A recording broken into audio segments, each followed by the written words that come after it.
So I wanted to tell you it's a story, just a quick little a tale, if you will. Just this isn't at all just because I haven't posted a video in a while. I had to do something, and my brain was racked for ideas. No, no, no, no, no, no, no, no, no, no, no, no. This is important. You need to hear about this. This is a story, a tale, if you will, of a friend whose name actually wasn't this, but I don't know if you'll ever see this, and I don't want to put his real name out there, just in case. So we'll call him Timmy. The tale of Tiny Timmy, of Timmy Tambles, of Tim Tombalabos, Tim Tambaloony, Tim Tambles. Now, Timmy and me were in high school together. Now, the grade doesn't really matter, mainly because I forget, because we were in high school until we got out of high school, but I don't really remember exactly when this happened, but it was an interesting little tale. This wasn't in high school. We were just in high school together. Blah, blah, blah. Point is, Timmy was not a popular kid. Now, I'm not saying Timmy was an unpopular kid, but Timmy wasn't like, big old strong boy, jock boy, super cool guy. Even like the guy that was kind of cool for being a nerd, so he was a cool nerd. No, Timmy was Timmy.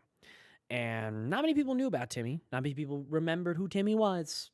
He was the blandest spaghetti boy you've ever met. All right? He was like uncooked pasta. So he wasn't even like wobbly. He was very crunchy, bland, not. But he was a good friend. He'd laugh at your jokes. He'd listen. He'd pay attention. And he was kind. He was always there when you needed something, Needed notes. Timmy had notes. They weren't great notes because he wasn't a great student. He wasn't a bad student, though. So, very mediocre. Medium notes. He was a medium boy. That's what it is. He was a medium boy. Now, Tim Tambles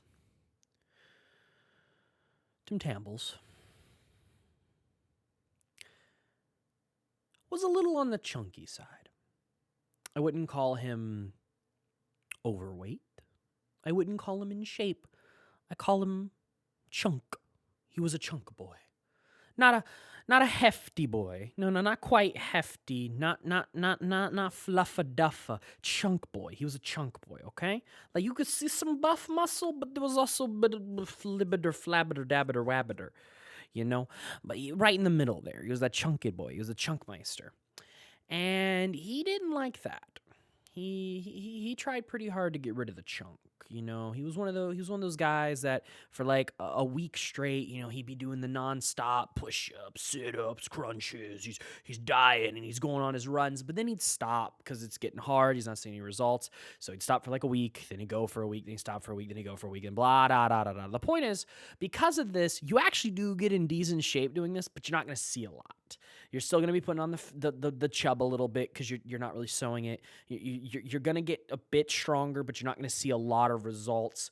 So, unassumingly so, Timmy Tambles was actually kind of strong. The boy was pretty strong, even though he did not look it. He looked about as unassuming as he could be, but the boy dude, man guy, bro, was a big strong boy, and that's where our story begins. This was a weekend, and we had gone to Dave and Buster's.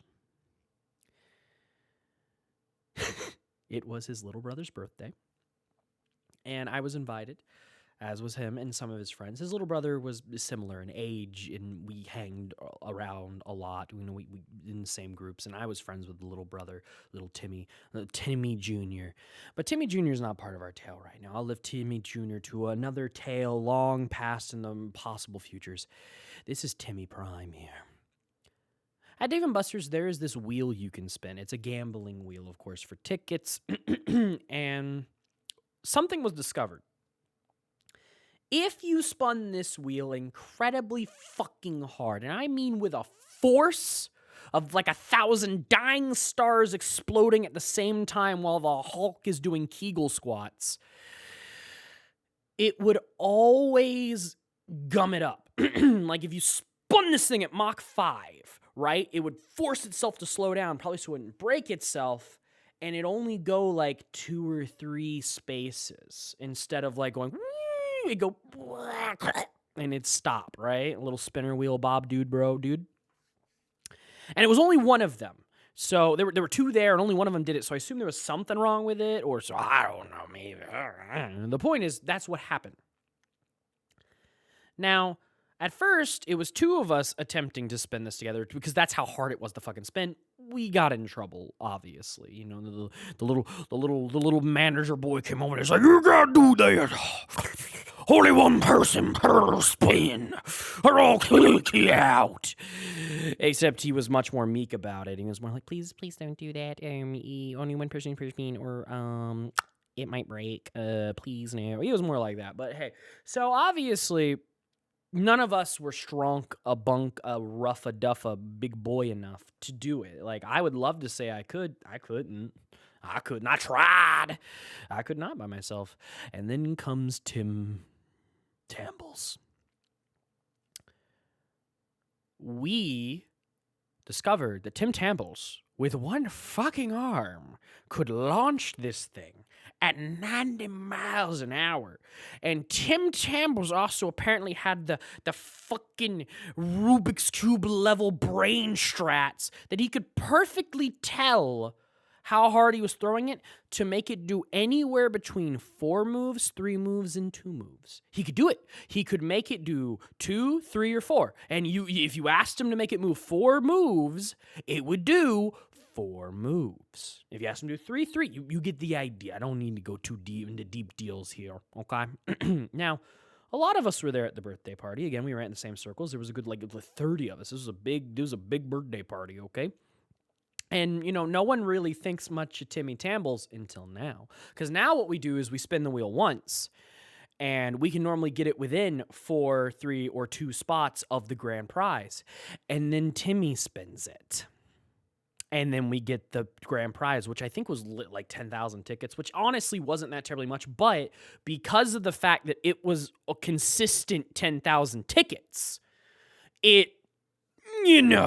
so within the course of an hour, and all of us are using our little credit card, little credit things that, you know, Timmy Jr.'s mom gave us to play with, which only had a couple hundred points on them each. I think they only had like 200 points each, which is very little, or something around there. I don't really remember, for being honest. We amassed just a fuck ton of tickets. I don't remember how many, and it was actually enough tickets to buy the Xbox 360. No joke. Like, no one ever gets there. Like, that's something you get if you come to Dave & Buster's every day, right? And we go up to the prize booth and we just slam our tickets down. They put them into the machine. You can see the guys just like, what the fuck? Like, you can tell the manager just come in, and he's also like, he's looking at the tickets. He's like, "What you do with those tickets, boys?" Well, except, again, you know, he's meek. He's more like, how'd you get this many tickets, Timmy? And so, obviously, we're letting Timmy get the Xbox 360. And they did have it. Like, you know, I thought they were going to have, like, an empty box. They had it. And in Timmy, in ultimate fashion, pulled the biggest Chad move I've ever seen Chad. He turned around, and not to Timmy Jr., his brother, but to someone we're going to call Bob. Bob was the poor kid. Bob was the kid whose parents were rough off and didn't have a lot. He turned around, and I don't think Timmy and Bob had ever really talked. Like, they knew each other. They weren't friends, though. They didn't know each other. They barely interacted, right? He turned around with this Xbox 360 in hand, handed it to Bob, and said, "Thanks for being a good friend of my little brother," and walked away to go get a chili cheese dog.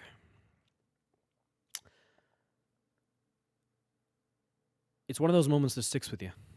It's one of those moments you'll never forget.